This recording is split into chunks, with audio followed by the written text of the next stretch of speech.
সম্মানিত দর্শক, আসসালামু আলাইকুম।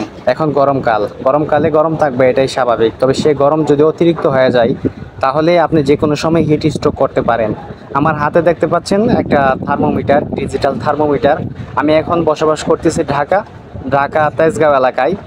তো সে এলাকায় আজকে কতটুকু তাপমাত্রা আমি আপনাদেরকে দেখাচ্ছি, সরাসরি ভিডিওতে দেখতে পাচ্ছেন। দেখেন 42.8, 42.8 ডিগ্রি সেলসিয়াস। এই যে আমি সরাসরি রৌদ্রের মধ্যে ধরতেছি, কি পরিমাণ তাপমাত্রা ঢাকা শহরের মধ্যে। এটা তো মাত্র আমি থার্মোমিটারটা অন করছি বিদায় হয়তো তাপমাত্রাটা কম, আস্তে আস্তে আরো বৃদ্ধি পাবে।